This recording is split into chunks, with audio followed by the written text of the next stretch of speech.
Hello friends. आज का topic है minorities in India. So recently supreme court में एक पीआईएल दाखिल हुआ था, जिसमें पिटिशनर ने ये प्रेयर लगाया था सुप्रीम कोर्ट से कि जो हिंदूज़ हैं तो कुछ स्टेट में उनके नंबर्स बहुत कम हैं, तो उन वहाँ पे उनको माइनॉरिटी का दर्जा दिया जाए। इसी से रिलेटेड ये इशू है और देखते हैं कि माइनॉरिटी के लिए क्या प्रोविज़न है इंडिया में। तो सबसे पहले तो डेफिनेशन की अगर बात करें तो माइनॉरिटी का कोई डेफिनेशन नहीं है, मतलब अभी डिफाइन नहीं किया गया है कहीं पे उसको, कॉन्स्टिट्यूशन में खास करके। But constitution minorities term use करता है कुछ आर्टिकल में, जैसे आर्टिकल 30 में माइनॉरिटीज टर्म का यूज है। अगर डेफिनेशन नहीं है तो फिर कैसे आइडेंटिफाई होते हैं माइनॉरिटी। जो सब्जेक्ट है आइडेंटिफिकेशन ऑफ माइनॉरिटी, ठीक है, ये कंकरेंट लिस्ट में है। अब कंकरेंट लिस्ट में होने का मतलब क्या है कि ये जो सब्जेक्ट है कि कैसे आइडेंटिफाई करना है माइनॉरिटी को, इस पे लॉ बनाया जा सकता है, दोनों यूनियन द्वारा भी स्टेट द्वारा भी, मतलब कि विधानसभा भी बना सकती है और संसद भी बना सकती है इस सब्जेक्ट पे कानून। सेंट्रल गवर्नमेंट का अगर देखें तो ऐसा एक कानून है कि नेशनल माइनॉरिटी कमीशन एक्ट 1992। इस एक्ट के अंतर्गत में सेंट्रल गवर्नमेंट को पावर दी गई है कि वो किसी भी कम्युनिटी को नोटिफाई कर सकती है एज माइनॉरिटी, और अगर सेंट्रल गवर्नमेंट करेगी तो पूरे नेशनल लेवल पे माइनॉरिटी डिक्लेयर हो जाएंगे। इस एक्ट के अंतर्गत सेंट्रल गवर्नमेंट ने 6 रिलीजियस माइनॉरिटी क्लब डिक्लेयर किए हुए हैं। उसमें मुस्लिम हैं, क्रिश्चियन हैं, बुद्धिस्ट हैं, सिख हैं, जैन हैं और पारसीज हैं। और इसके अलावा दूसरी जो एक लिंग्विस्टिक माइनॉरिटी भी है इंडिया में। और लिंग्विस्टिक माइनॉरिटी बेसिकली वो है कि जैसे किसी स्टेट में कोई ऐसे ग्रुप, ठीक है, ग्रुप ऑफ पीपल जिनका मदर टंग या लैंग्वेज है वो डिफरेंट है फ्रॉम द मेजॉरिटी ग्रुप। जैसे मान लीजिए यूपी है, तो यूपी में आपका हिंदी मेजॉरिटी लोग बोलते हैं, ठीक है, और अगर मान लीजिए ऐसा कोई ग्रुप है जो तमिल तेलुगु ये लैंग्वेज बोल रहे हैं, तो वो यूपी में माइनॉरिटी डिक्लेयर हो सकती है लैंग्वेज, अगर उनके मतलब यूपी गवर्नमेंट चाहे या सेंट्रल गवर्नमेंट। तो यूपी गवर्नमेंट अपने स्टेट लेवल पे करेगी, सेंट्रल गवर्नमेंट आपके इंडिया के लेवल पे कर सकती है। टीएमए पाई फाउंडेशन केस है। इसमें सुप्रीम कोर्ट ने ये ऑब्जर्वेशन दी थी कि आर्टिकल 30 के लिए जो माइनॉरिटीज़ जो कंसीडर होंगे वो स्टेट वाइज होंगे, ना कि नेशन लेवल पे। अब आर्टिकल 30 क्या है? आर्टिकल 30 बेसिकली राइट देता है माइनॉरिटीज़ को कि वो अपने लिए एजुकेशन इंस्टीट्यूशन खोल सकते हैं, इस्टेब्लिश कर सकते हैं और एडमिनिस्टर भी कर सकते हैं। अब हिंदूज़ का अगर डाटा देखें तो सेंसस 2011 के अकॉर्डिंग हिंदू जो है वो माइनॉरिटी हैं। लक्षद्वीप में माइनॉरिटी, मिजोरम में, नागालैंड में, मेघालय में, जम्मू कश्मीर में, अरुणाचल प्रदेश में, मणिपुर में, पंजाब में। इसमें एक चीज़ ध्यान देना है कि ये डाटा 2011 सेंसस का है। तो लद्दाख उस समय सेपरेट यूटी, अब मतलब ये जम्मू कश्मीर में था, अब वो सेपरेट यूटी है। अगर मैप से देखें तो ये जम्मू कश्मीर लद्दाख वाला एरिया हो गया, अरुणाचल प्रदेश हो गया, नागालैंड हो गया, मणिपुर मिजोरम हो गया यहाँ पे, और ये आपका मेघालय है, ये लक्षद्वीप है। तो ये ऐसे एरियाज़ हैं जहाँ पे हिंदू जो हैं वो माइनॉरिटी हैं। अगर इनको माइनॉरिटी का दर्जा दे देती है गवर्नमेंट, ऑफिशियल मतलब ऑफिशियली रिकॉग्नाइज कर दिया जाए माइनॉरिटी, तो इससे फ़ायदा क्या होगा? तो सबसे पहले तो इनको एब्सोल्यूट राइट मिल जाएगा कि वो अपने लैंग्वेज या कल्चर को एजुकेशन इंस्टीट्यूशन के द्वारा प्रोटेक्ट कर सकते हैं। उसके अलावा आपके फिर ऐसा ज़रूरी नहीं है कि अगर आप रिलीजियस इंस्टीट्यूशन या एजुकेशन इंस्टीट्यूशन खोल रहे हैं तो उसमें आपको रिलीजियस टीचिंग ही देना है। आप चाहे तो उसमें रिलीजियस टीचिंग दे सकते हैं, सेकुलर टीचिंग मतलब कि आप सिंपल मैथ साइंस पढ़ा सकते हैं, या दोनों को मिक्स करके पढ़ा सकते हैं। तो इसी बेस पे हमें पता है कि government modernisation of madrasa programme चला रही है, जिसमें रिलीजियस टीचिंग के साथ साथ गवर्नमेंट की कोशिश है कि साइंस वाले सब्जेक्ट भी स्टार्ट किए जाएँ। और उसके अलावा ये जो है, इसमें एक कंडीशन है कि should be establish by minority community, मतलब माइनॉरिटी एजुकेशन से वही होंगे जो कि माइनॉरिटी कम्युनिटी द्वारा इस्टेब्लिश किए गए हों। अब आपकी एक उसके अलावा दूसरा फ़ायदा एक है कि कंपनसेशन जो है, मतलब अगर आपका एजुकेशन इंस्टीट्यूशन है कोई माइनॉरिटी वाला और उसकी प्रॉपर्टी या कि लैंड हो गया, अगर गवर्नमेंट उसको एक्वायर करना चाहती हो तो कंपलसरी है उसको कंपनसेशन देना, और फेयर कंपनसेशन देना कंपलसरी है। दूसरा ये राइट है। और तीसरा एक फ़ायदा होता है, ये कई गवर्नमेंट की स्कीम चलती है, जैसे प्राइम मिनिस्टर 15 पॉइंट प्रोग्राम है जिसमें स्कॉलरशिप दिया जाता है और कई बेनिफिट्स होते हैं।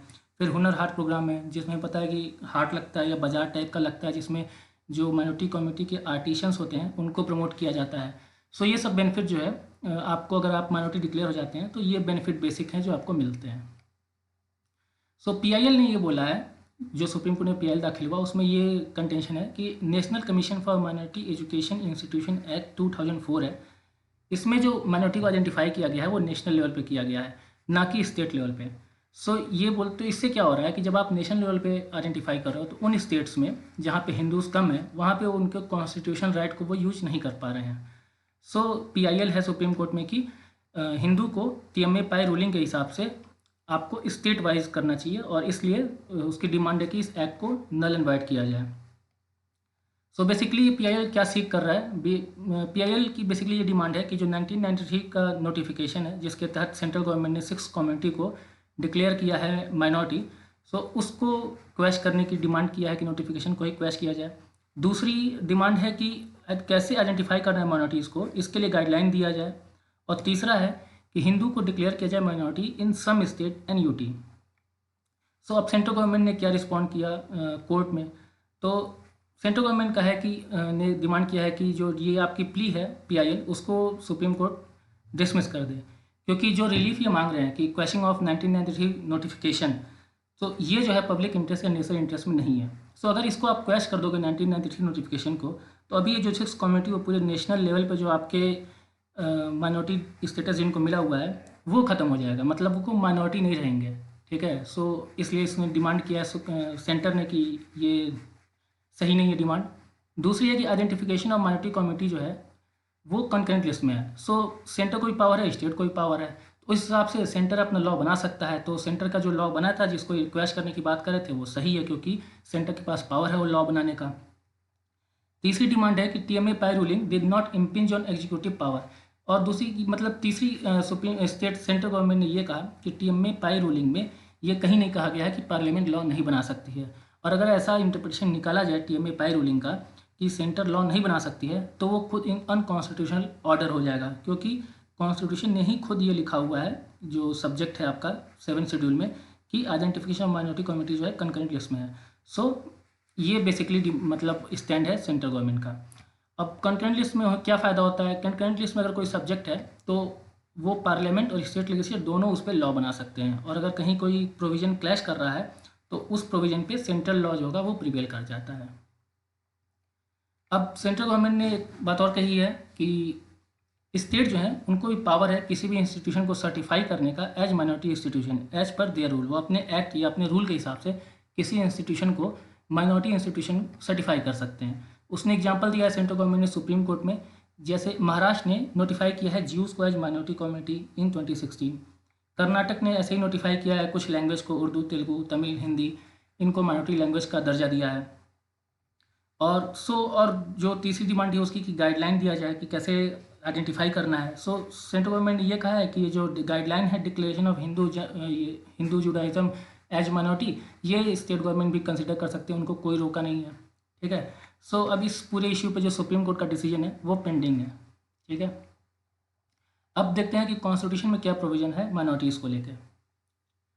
सो पहले आर्टिकल 29 है, तो ये बेसिकली पूरे हर सेक्शन, इसमें जो यूज़ किया गया है एनी सेक्शन ऑफ सिटीजन का टर्म यूज है। सो ये सभी सिटीजन के लिए है, ऐसे लोग जिनकी डिस्टिंक्ट लैंग्वेज है, स्क्रिप्ट है, कल्चर है, उनको राइट है उसको कंजर्व करने का। ठीक है, आप अपनी लैंग्वेज को बचाने के लिए आपको राइट है, तो इसमें ऑटोमेटिकली जो है माइनॉरिटी भी इंक्लूडेड हो जाते हैं।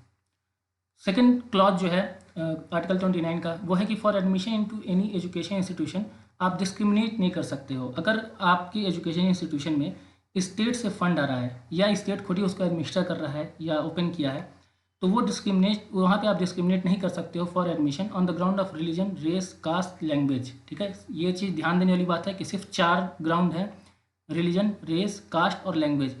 इसके अलावा कोई और ग्राउंड हो तो उसमें आप कर सकते हो। तो इसी के बेस पे हमें पता है कि रेसिडेंस के नाम पे कुछ स्टेट जो है वो कंडीशन लगाते हैं, डिस्क्रिमिनेट करते हैं, डोमिसाइल वाला जो कॉन्सेप्ट है।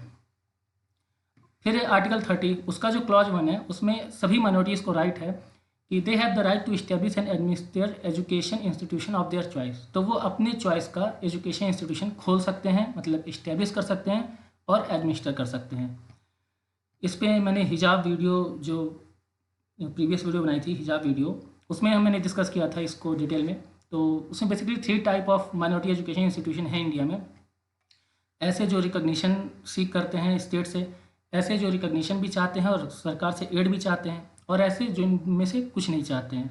सो अगर आप ये रिकॉग्निशन या एड चाह रहे हो, ठीक है, स्टेट से, तो फिर स्टेट की रेगुलेटरी पावर आप पे एक्सटेंड हो जाती है। लेकिन अगर आप रिकॉग्निशन भी नहीं चाहते हो, एड भी नहीं चाहते हो, तो आप जो इंडिपेंडेंट हो, आप अपना मैनेज कर सकते हो। अब इस पर एक सुप्रीम कोर्ट की अजीज बादशाह केस था 1968 का। सो उसमें एएमयू को लेके एक केस स्टडी थी। तो उसमें सुप्रीम कोर्ट ने ऑब्जर्व किया था कि जो आपका AMU है, Aligarh Muslim university, it has been establish by the act of government in 1920। So ये माइनॉरिटी इंस्टीट्यूशन नहीं है। सो आप देखिए आर्टिकल 30 क्या कहता है।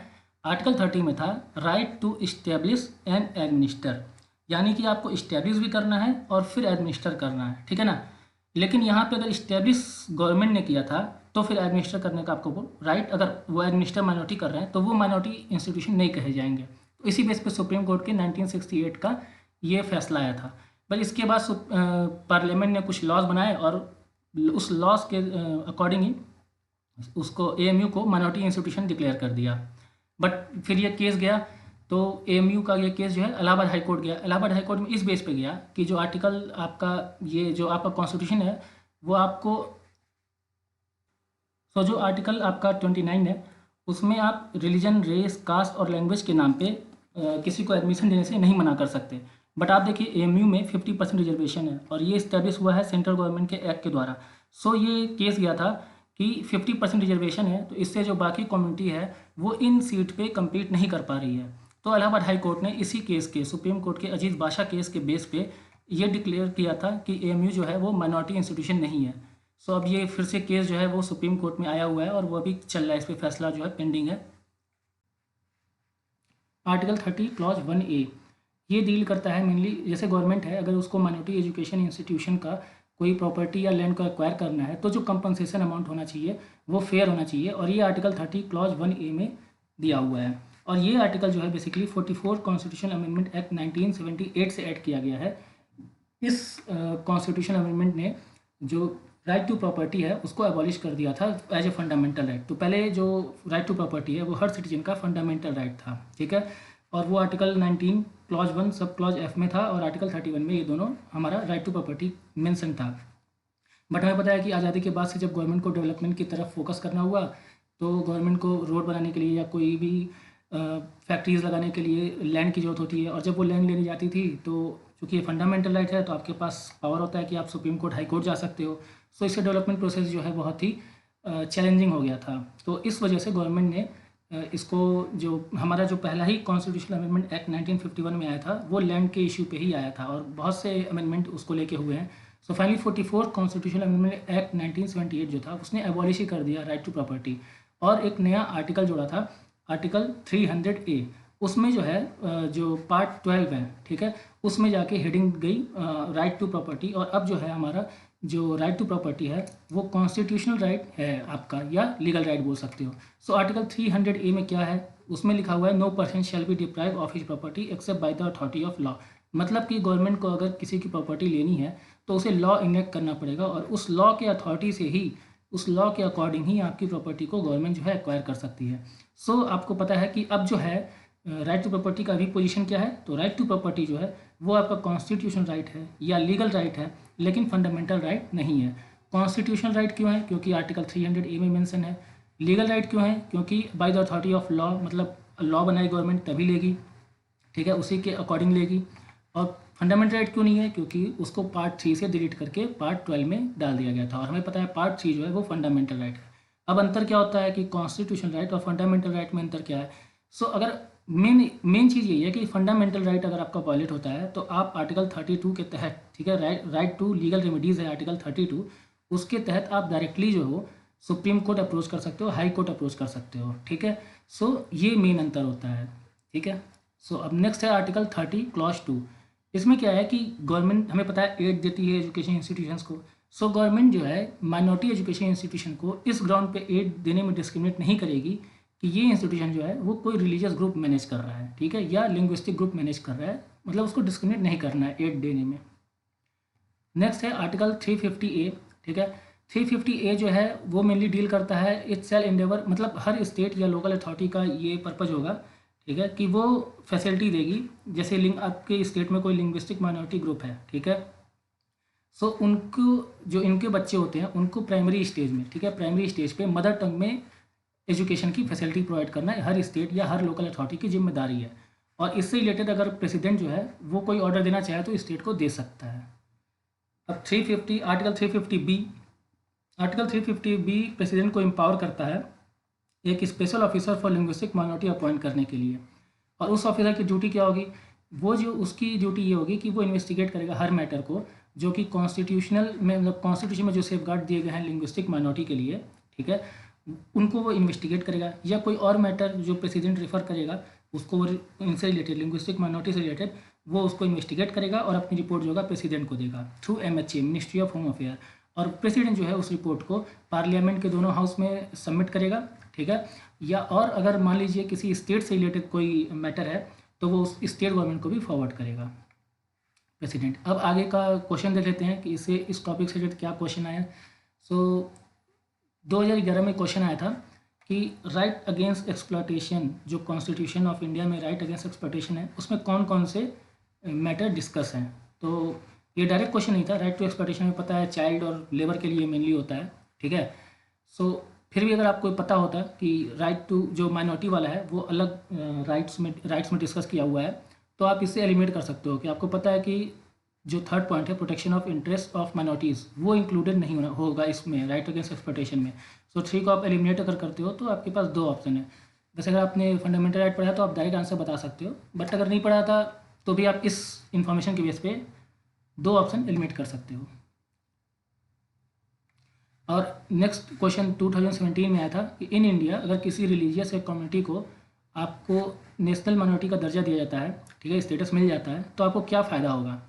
पहला पॉइंट था it can establish administer exclusive educational institution, हमें पता है ये बात सही है। Second, president can of India automatically nominates a representative of committee to Lok Sabha, मतलब कि इस कमिटी से प्रेसिडेंट जो है एक लोकसभा में मेंबर को नॉमिनेट करता है, मतलब कि एक सांसद बनते हैं। तो ये पॉइंट गलत है, ऐसा कोई फ़ायदा नहीं मिलता है। और it can derive benefit from prime minister's 15 point programme, तो हमने पहले देखा कि जो 15 पॉइंट प्रोग्राम है वो माइनॉरिटीज़ को के वेलफेयर से रिलेटेड ही उसमें स्कीम्स चलती हैं। सो ये भी सही है, तो 1 and 3। Thank you.